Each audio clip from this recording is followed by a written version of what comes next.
Bem-vindos ao programa Porta de Hangar, que vai ao ar todas as semanas pelo canal YouTube. Bem-vindo ao programa Porta de Hangar, o canal da aviação. Apresentação, Ricardo Beccari. Se você não é inscrito no Porta de Hangar, inscreva-se, deixa o seu like, que conversa boa que nem essa aqui. Olha, vou falar para você, vai valer um like muito legal. Tem dois caras aqui, bom de bola.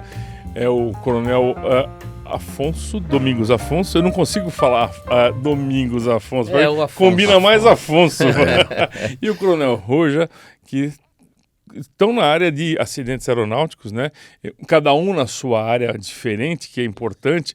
Eu vou começar pelo Roja, porque ele é um cara que ele tem que estar envolvido nessa área do acidente aeronáutico por causa da sua especialidade, né, Roja? Suporte e logística, do suporte e logística. Sim. Então, Roja, explica um pouquinho para o pessoal do Porta de Hangar o que você exatamente é especialista.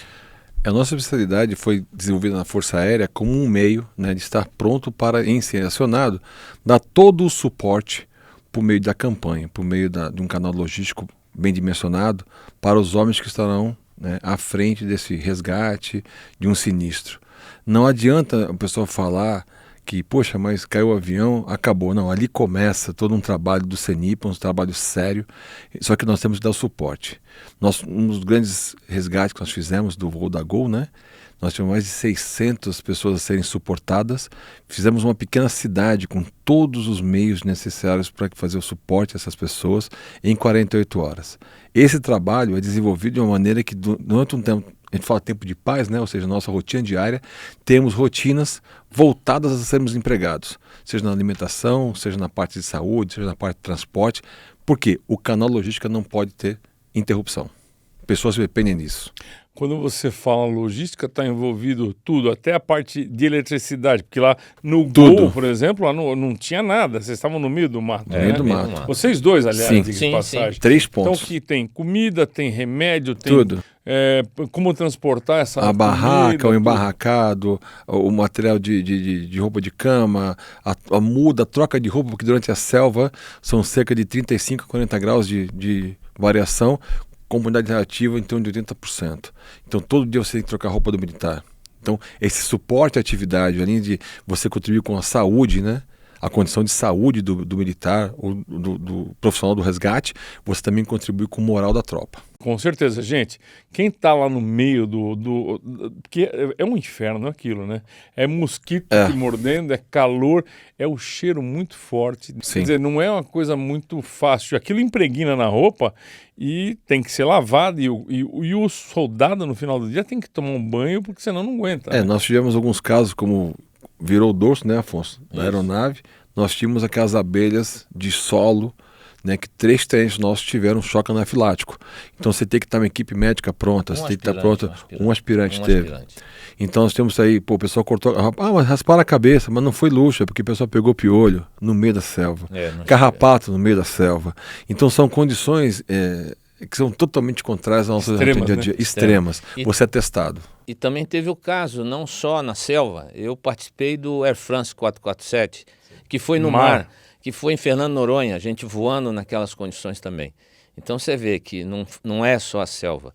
A Força Aérea, como um todo, ela assina os protocolos de busca e salvamento, protocolos internacionais. Aí entra o anexo 13. Toda a costa brasileira ela é suportada na nossa estrutura de controle do espaço aéreo, o qual o comando da aeronáutica tem a responsabilidade por todo o tráfego, suporte em casos de busca e salvamento. Né? Isso é importante deixar claro aqui. Então, isso começou lá na Convenção de Chicago de 44, né?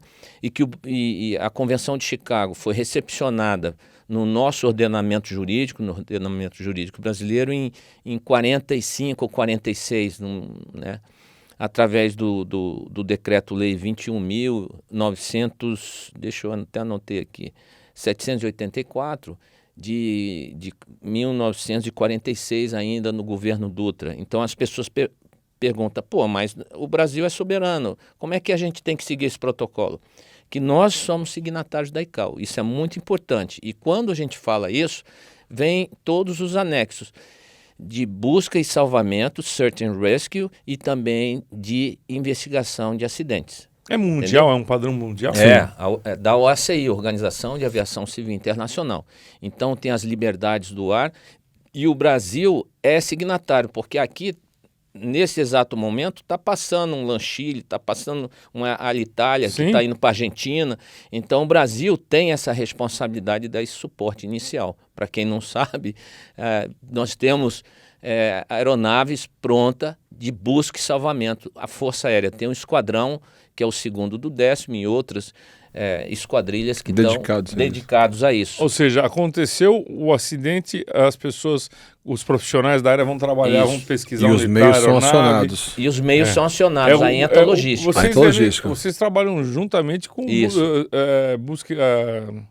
O pessoal do resgate Isso. É direto, né? Que direto. É o SAR, perdão. O SAR. Search and Rescue. Isso, vocês trabalham direto com eles. Sim. É por protocolo da própria ICAO. Quando eles acham o acidente, alguma coisa, aí vocês são acionados, é isso? Na verdade, nós estamos na parte de suporte, a logística sempre será dimensionada.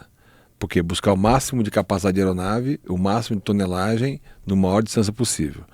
E isso é agregado a pessoas e serviços. Então, por exemplo, no nosso caso lá que a gente chegou, né? A gente foi acionado numa manhã, nós abastecemos a aeronave com o nosso sistema, né, com base em containers. À 1 da manhã nós chegamos na localidade. Às 6 da manhã tinha café pronto para 600 pessoas. Caramba, um trabalho frio, massacrante. Mingau, pão quente. Então quem fornece pão quente em combate? Nós fornecemos pão quente em combate. Nosso sistema é capacitado a fornecer pão quente. Pô, mas o pão quente influencia para aquele cara que está lá. Claro que influencia. Claro. A moral da troca. É um alento? É um alento. É um alento, porque não é brincadeira. Gente, é o seguinte, só quem frequenta um lugar desse... Pode dizer um local de acidente é um lugar de guerra, né? Pode-se dizer isso, não pode? Um cenário de guerra? Aerostoraviation.com. Soluções em aviação. No Porta de Hangar tomamos o café 7 Senhoras. Um café com blend especial. Em grãos, pó, cápsula ou embalagem especial para a sua empresa.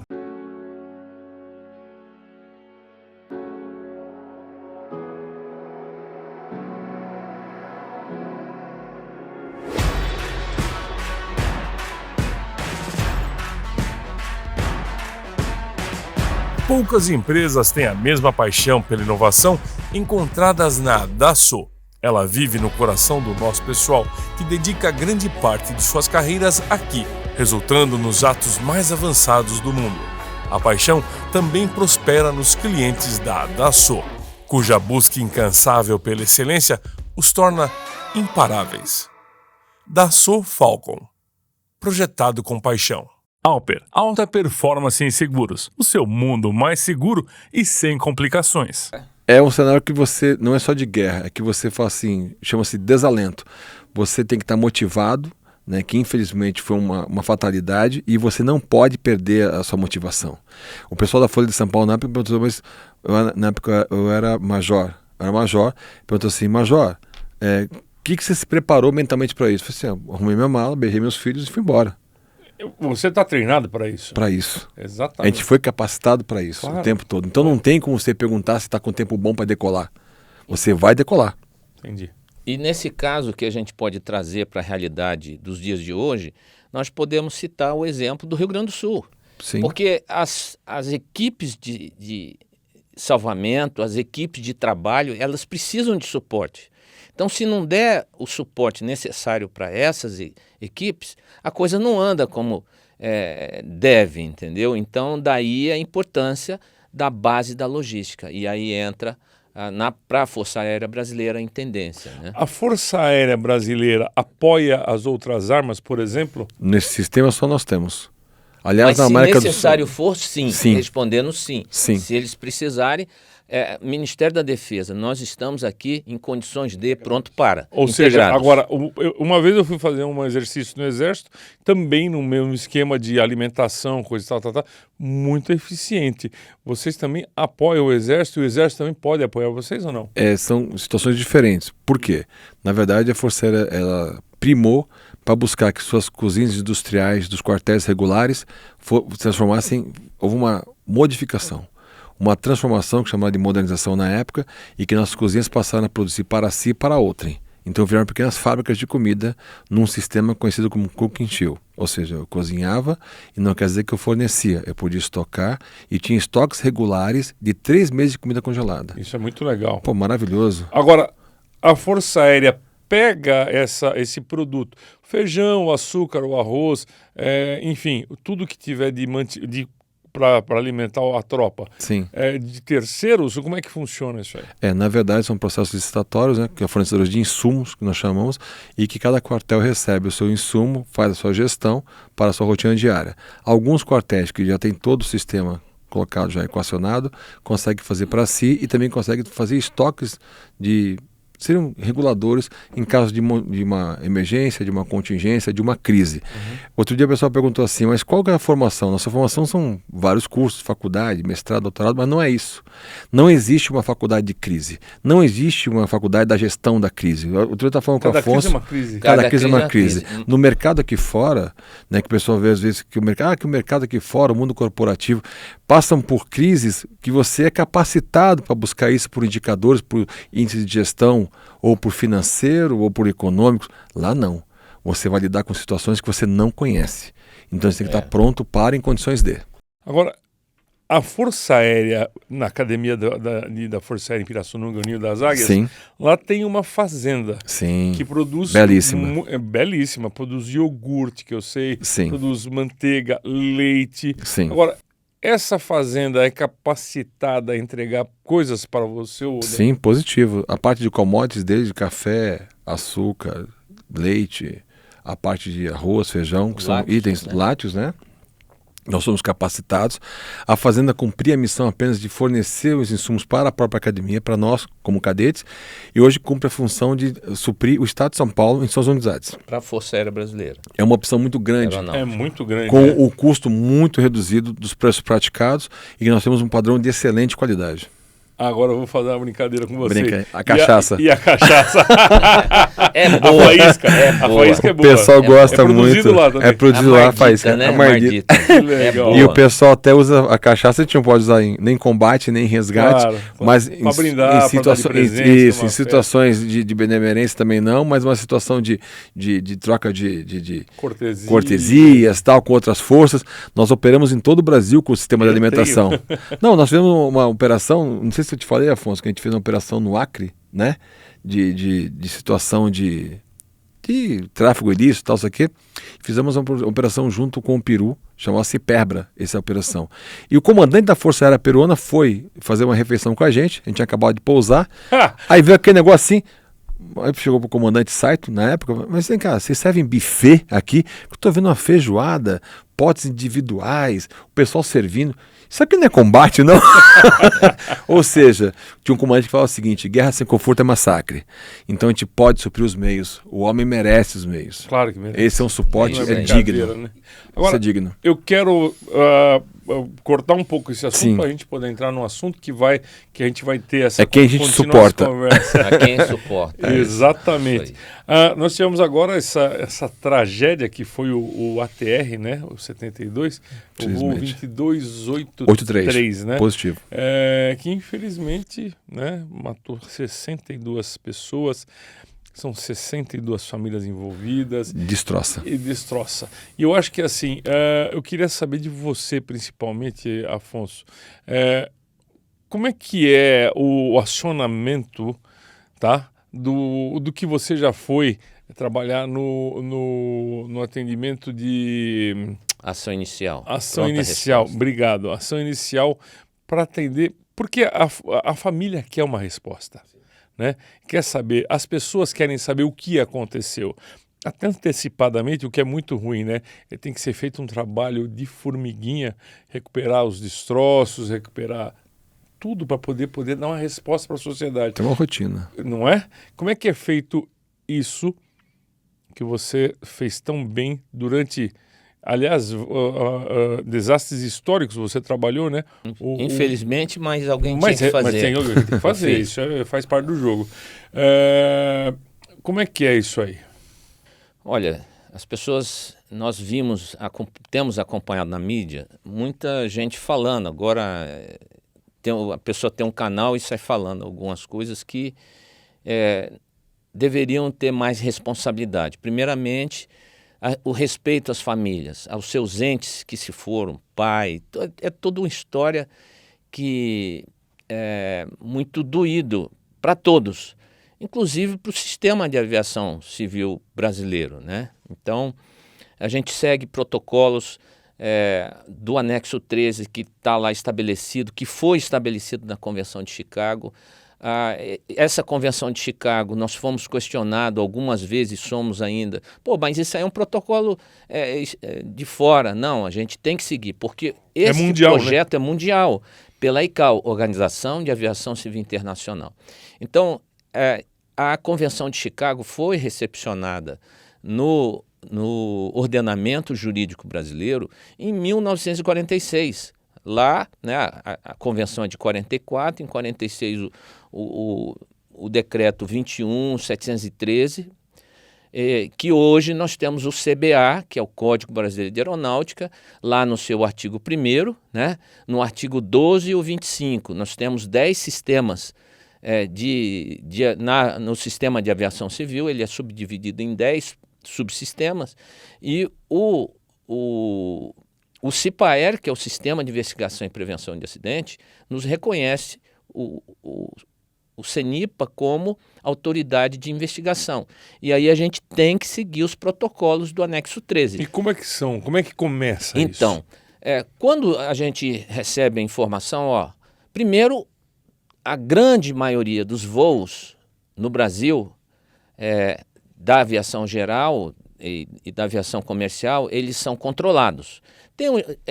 O espaço aéreo é subdividido, tem o espaço aéreo não controlado, mas a aviação comercial só voa em espaço aéreo controlado. Aí ele integra o SICEAB, que é o Sistema de Controle do Espaço Aéreo Brasileiro. Então, todo avião comercial, quando ele faz um plano de voo, a empresa tem que estar certificada, o piloto tem que estar certificado e credenciado, a aeronave tem que estar credenciada, o aeródromo de origem, o aeródromo de destino, então é tudo controlado. Então, quando o avião é monitorado por radar, por sistemas de radar, né? E ele some do radar ou acontece qualquer coisa, imediatamente, como eu falei aqui do Roger, o SAR, o Sistema de Search and Rescue, que é busca e salvamento, é acionado. Então, hoje, a Força Aérea Brasileira é incumbida para fazer todo esse suporte de pronta resposta. Porque aqui nas nossas cabeças, agora está passando um avião do Chile para a Europa, nós integramos a Convenção de Chicago do sistema SAR. Se acontecer alguma coisa com esses caras, vocês que vão cuidar deles. Nós que vamos fazer o resgate inicial, a Força Aérea Brasileira, entendeu? Sobre o comando da aeronáutica e o braço armado e operacional é a Força Aérea Brasileira. E aí nós seguimos protocolos, nós temos normas, né? Então, para a aviação civil, nós seguimos o CBA, que é o Código Brasileiro de Aeronáutica, que é a Lei 7.565, de 86, e lá no seu artigo 86 começa a nossa especificidade do sistema do CIPAER, né? As nossas atribuições, as nossas responsabilidades. Inclusive, antes de ontem, foi votado no Supremo Tribunal Federal o sigilo das informações do CIPAER. Foi uma grande vitória nossa, né? Mas é uma pergunta que eu quero te fazer: como é que vazou, ou se vazou, aquela coisa que falaram da Globo, que a Globo tinha uma informação... Bom, vazamento disso é caso de polícia, né? Já começa por aí. Mas teve? Bom, aí eu já não sei. Não, eu sei, mas você acha que poderia ter? Pronto, vou fazer diferente a pergunta. A doutrina diz que não, né? Eu não sei, porque todo mundo quer dar o furo, o tal do furo. Então, o problema é o furo no pé, né? A gente fala uma besteira e dá o furo no pé. E saber quem que é a origem, porque Força Aérea por doutrina dificilmente vai ter um vazamento. E tem que ver se esse furo é verdadeiro também. É isso aí. Essa é a minha pergunta. Eu não sei, e também é muito curto para poder ter alguma coisa concreta. A pessoa quer notoriedade, né? É o que é o furo, que é o like. Quer ser o cara do primeiro do like, né? Do like, não sei o quê. Afonso, a gente teve um caso agora, que foi o ATR. Infelizmente, mataram 62 pessoas, são 62 famílias órfãs, porque é terrível, né? É pai, é mãe, até filho, até cachorrinho achado no meio dos destroços, uma coisa terrível. Como é que é a ação que vocês... como é que é o procedimento? O avião caiu, vocês são avisados, ainda as pessoas que faleceram têm que manter na aeronave. Como é que funciona? Então, primeiramente a gente tem que ter responsabilidade. Responsabilidade com os familiares, com as vítimas, com o sistema e com os protocolos que o Brasil é signatário, que começou lá em 44, né? Com a Convenção de Chicago, que o Brasil tem a lei OACI, né? OACI, Organização de Aviação Civil Internacional. Nós temos o Código Brasileiro de Aeronáutica e lá tem o CIPAE. O CENIPA é o responsável como autoridade brasileira. E aí, nós, imediatamente, o CENIPA é acionado, os seus regionais, os CERIPAs, e o DECEA, que é o Departamento de Controle de Espaço Aéreo. Então, esses três atores, imediatamente, a gente aciona o gabinete de crise do Comando da Aeronáutica, né? Acionamos o gabinete de crise lá no CENIPA, que é conectado diretamente com as autoridades e inclusive com a ANAC. A ANAC provavelmente também integra esse sistema, né? E nós vimos a integração a semana passada, a ANAC sentada à mesa junto com o CENIPA, e aí começa todos os protocolos. Quais são? Acionamento dos dados, a informação sobre a aeronáutica, sobre a aeronave. Então, a ANAC ela tem uns protocolos, o CENIPA também, e aí durante... tudo integrado, tudo né? integrado. Então, vamos lá. A ANAC ela vai ver, levantar o CMA, que é o Certificado Médico Aeronáutico dos tripulantes, vai ver as condições da aeronave, as condições do aeródromo de origem e destino, as manutenções dessa aeronave, puxa aquela condição da empresa. Paralela a isso, o CENIPA já solicitou ao DECEA, o Departamento de Controle de Espaço Aéreo, as condições daquele plano de voo, a origem, o destino, as condições meteorológicas, vai puxar também os controladores que estavam na hora, quem que eram, se eles estavam totalmente qualificados, habilitados. Existe uma entrevista com os familiares dos pilotos, por exemplo? Tudo. O que eles fizeram um dia antes e tudo mais? Mas tudo em paralelo. Tudo, mas esse é o primeiro momento. Pelo CENIPA. Pelo CENIPA. Então aí tudo isso vai sendo coletado, só que isso é automático, na mesma hora que acontece. Então, cada setor, e isso o CENIPA a gente conversa muito, a gente é conectado, né?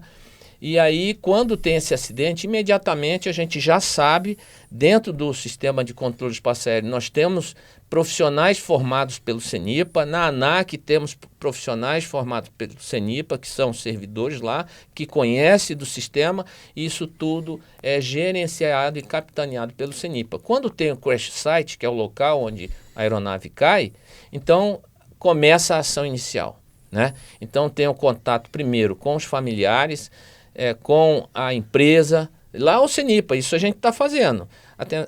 Eu sou aqui do CENIPA, se identifica como quem é, né?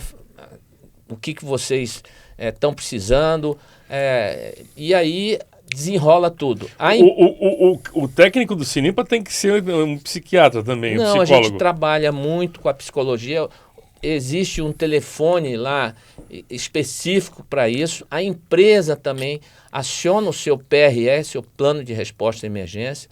A empresa ela é formado também, não só no Comando da Aeronáutica, lá no CENIPA, mas na empresa o seu gabinete de crise, onde tem a parte da manutenção, a parte de operações, a parte de atendimento ao cliente. Então, tudo isso integrado. E aí, imediatamente, também a polícia, o judiciário, né, porque em havendo morte, feridos, né, nós precisamos dar esse suporte de busca e salvamento, né? Esse isolamento que tem que ser, né? Porque o isolamento, é uma área residencial, uma área urbana. Isso. Então são depende dos locais, mas é isso aí. Isso que ele falou é importante, e a pergunta que eu faço, o CENIPA nesse momento é o que manda naquela área, naquela cena? Comanda a investigação do CENIPA. Ou seja, o policial você não pode pisar aí, o bombeiro não pode pisar ali, enfim, são vocês? Então, porque qualquer coisa que mexa, que remova, é um problema para a investigação. É a área de sinistro, né? Tem que ser respeitada. Então, que acontece? É muito importante o entendimento de todos, então, e é interessante a sua pergunta, porque é a realidade. Então, pelo Código Brasileiro de Aeronáutica, aquela área ela fica segregada. A polícia, geralmente, é a primeira que chega ao local, né? Então, ela, por lei, por decreto, pelo regulamento, ela faz a segregação, porque ali teve, em se havendo morte, dano ao patrimônio, ninguém pode mexer. Então, inclusive nós do CENIPA, chegando em cena, a gente conversa muito com a polícia técnica. Então, a gente não pode mexer, porque aquilo foi um cenário que é a mesma coisa a cena da tragédia, né? Crime, então a gente não pode se desarrumar, vocês perdem até o responsabilidade jurídica, meada, né? Não, mas a gente responde por responsabilidade. É a cena não do crime, mas da ocorrência, né? A cena da ocorrência. Então a gente aguarda a polícia técnica, tudo isso é conversado, a gente aguarda, se apresenta, né? E é a responsabilidade do CENIPA, da autoridade de investigação, né? Então a gente conversa muito, trata essas informações. Uma vez que é liberada o cenário, aí a gente começa o nosso trabalho de mexer nos destroços. Mas antes disso tem que bater as fotos para a gente ver o posicionamento. E uma coisa muito importante, fundamental, é a cena da ocorrência. Então, se começar a mexer demais, às vezes a gente perde evidências importantes. E esse momento é fundamental. Então, hoje, a gente faz tomada por drones, entendeu? Bate Sim. as fotos, faz os croquis, e aí a gente vai... É um quebra-cabeça. Uma pergunta que eu acho que é importante fazer. Vocês chegam na cena com as vítimas no local? Porque você, às vezes, olhando a posição de um corpo, isso aí, Sim. faz alguma diferença na investigação? Faz. Bastante... esclarecedor muitas das vezes, né? Mas a posição dos corpos, então a fotografia que a gente bate, as imagens que a gente levanta, por exemplo, o avião caiu chapado, então provavelmente isso serve de estudos para novas ações do fabricante, né? Os sistemas de segurança, se eles funcionaram, se não funcionaram.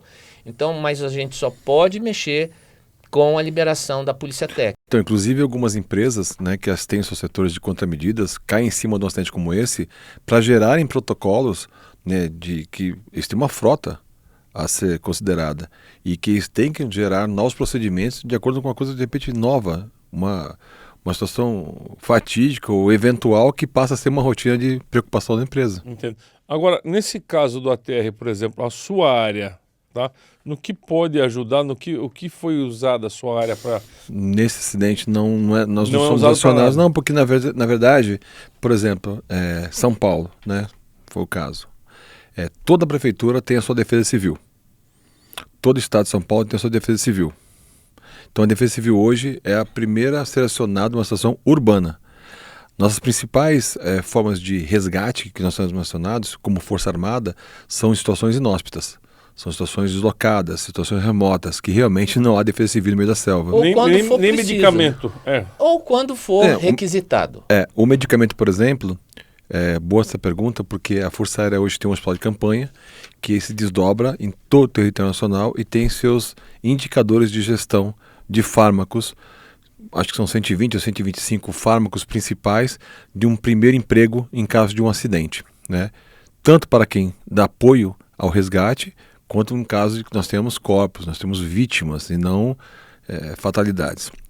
Nós temos um caso que o Brasil hoje tem conhecimento, que é de você containerizar fármacos. Então você vai com um container, esse container é totalmente automatizado por robótica interna, e você tem acesso aos blisters de medicamento sem que pessoas Coloque a mão. coloquem a mão. Que legal É uma empresa, acho que ela é uma empresa na Europa, chama-se SlideLog, que está nos consultando, né, Afonso?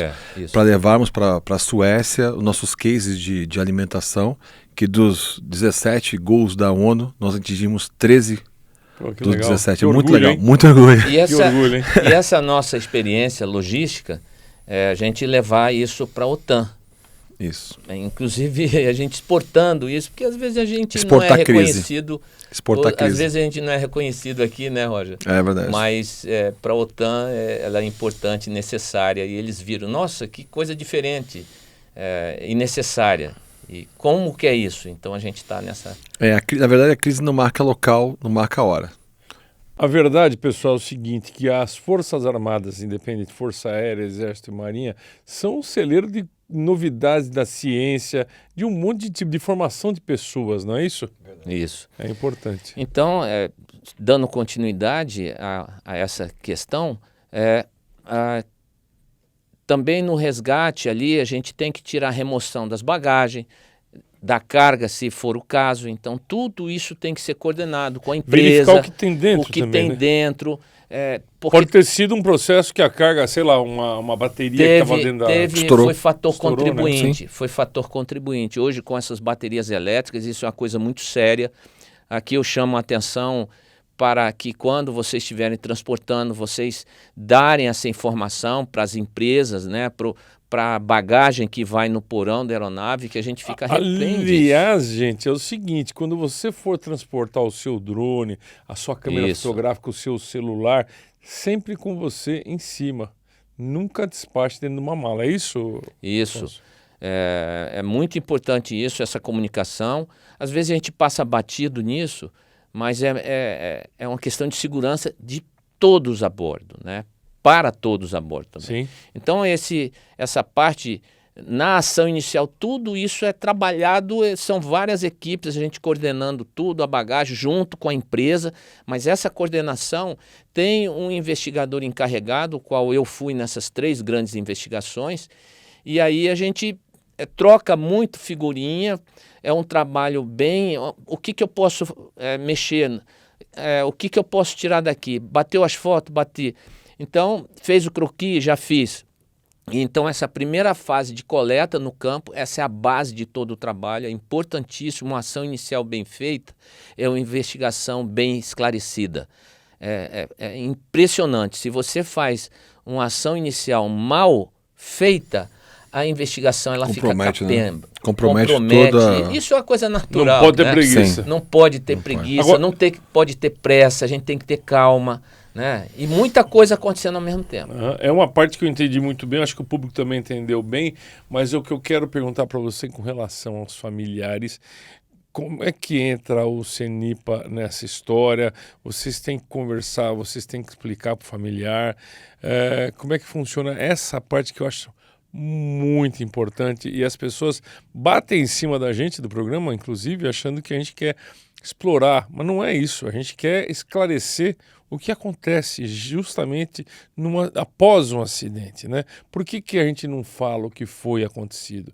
Por causa justamente de vocês, que são os caras responsáveis, inclusive, que eu acho que é a pergunta que eu quero fazer, por conversar com as famílias das vítimas. Então, essa questão, Beccari, nós temos, como eu falei, temos que ter responsabilidade, nós temos que seguir os protocolos, nós temos que fazer tudo por escrito, a comunicação, porque isso é um processo legal, é um processo do Estado brasileiro, não é só do CENIPA, é o nosso sistema dando resposta, primeiro, aos familiares das vítimas, ao sistema como um todo e à sociedade brasileira, né? Então, se nós não fizermos, não cumprirmos os protocolos, tudo é documentado. Nós vimos agora as equipes do BEA, que é o Bureau Enquêté d'Analyse, que é o CENIPA francês. Nós vimos provavelmente o fabricante está presente, porque é um avião que voa no mundo inteiro em condições de gelo, lá, voa na Europa, voa no Canadá. Eles vão somar na investigação, né? Eles vêm somar e multiplicar, contribuir. Então, a partir de agora, por isso que é demorado, nós temos um relatório preliminar que vai sair daqui a pouco, né? Então, essas falas de alguns que começam a elocubrar, sugerir indícios, né? Então, buscar esses likes, eu peço aqui, como um investigador veterano, uma certa responsabilidade, uma certa tranquilidade, porque nós não sabemos o que aconteceu. Eu, como piloto, posso falar, Beccari. Nós vimos o avião, a condição dele. Ele está com o nariz para baixo, parecendo numa condição estolada, porque o avião é feito para voar, não é feito para cair, e girando. Isso é um fato. Todo mundo viu, né? Todo mundo viu. A atitude dele Mas Agora, o que aconteceu, que é o fato? O porquê que ele entrou naquela condição? O que aconteceu? O que estava ligado? O que eles estavam falando? E aí entra as caixas pretas, que não são pretas, são laranjas. Que a parte é pesquisa, né? É a pesquisa, é um trabalho de pesquisa, esperar pegar todo o raio-x da aeronave, a oficina onde ele fez, as manutenções que foram feitas, tem que olhar o número de série desse avião, porque existe cumprimento de boletins, né? Esse avião já voou em outro país, já voou em certeza. outro país. Saber o que aconteceu então, com ele lá, a gente vai puxar, Sim. como diz, a capivara desse avião. Vamos ver os tripulantes, se eles estavam descansados, se eles estavam... Hoje nós temos os regulamentos que tratam de uso abusivo de drogas e álcool, né? Se estava sobre essa questão, se não estava. O treinamento dos pilotos, o treinamento da empresa, as condições de descanso dessa tripulação, que é o RBAC 117 e o 120. O que é RBAC? Regulamento Brasileiro de Aviação Civil, que tem os números. Então, tudo isso é levantado. Isso tem uma comissão nomeada que vai trabalhar o fator humano subdividido em duas partes. O médico e o psicológico, né? O fator material, que vai ver a aeronave e a infraestrutura, e o fator operacional, as condições de operação, os manuais da empresa, tudo isso coordenado com quem? Com a ANAC, e sobre a responsabilidade de um investigador encarregado numa comissão principal e uma comissão complementar. Nessa comissão complementar entram fabricante, operador, ANAC, Polícia Civil, todos aqueles envolvidos que o investigador encarregado, né, que de conduzir a investigação, ele vai ver se é necessário ou não. Pilotos experientes, empresas de sistema de manutenção. São muitos fatores, né? São muitos fatores. Então A não é pesquisa é simples. profunda. Não é simples. A seguradora, porque isso tem uma questão do seguro, né, que isso influencia diretamente no prêmio do seguro. Aliás, das a seguradora empresas, procura né? vocês, não? Procuram, nós temos a justiça, porque ocorreram mortes. Por que ocorreram essas mortes? O dano ao patrimônio. Então você vê que é uma coisa complexa, né? E tudo isso a gente tem que gerenciar. E respondendo um pouquinho a sua pergunta, quando começou isso, não que eu divaguei da sua pergunta, mas esta questão é de atribuição com os familiares da empresa. Apesar de que o CIPAER, né, o CENIPA, a gente tenta minimizar ao máximo a dor dessas famílias, dando uma pronta resposta. Então, esse relatório preliminar que vai sair em breve, né, eu não sei quanto isso fica a cargo da autoridade aeronáutica, né, nós entendemos que alguma resposta tem que ser dada, né? O que houve? Os aviões continuam voando. Aquela empresa continua voando. Será que a empresa está certificada? Será que está tudo certo? Os pilotos que estão ali, porque é o emprego de muita gente também. Foi uma fatalidade. E o que levou a isso? Nós não sabemos, eu não tenho como falar, Afonso, foi isso, foi aquilo. Cara, as autoridades, a caixa preta está lá, o acidente, o crash site é totalmente acessível, foi bem diferente do caso do 1907, do Gol, que a gente levou tempos de busca e salvamento, achamos a caixa preta, foi para o Canadá hoje. O Air France, então? O Air France foram 2 anos, ficou em água salgada, salinizada, pegar essas caixas pretas, tem todo um protocolo técnico, físico, químico para a gente trabalhar isso. E conseguir achar essa caixa foi uma sorte justamente. Né? E aí, depois que achar, ela não pode ser tirada assim de qualquer maneira. Você precisa manter o ambiente a preservação, para não perder o que está ali dentro. Água doce, não sei o que. Aí tem todo um processo físico-químico que os técnicos têm que ser com responsabilidade, com conhecimento, com tecnicidade. Então, não é um trabalho simples. E se a gente escrever um monte de bobagem, a gente pode ser questionado. E eu posso afirmar, nos anos que eu passei, que foram mais de 2 décadas aí fazendo investigação de acidentes, né?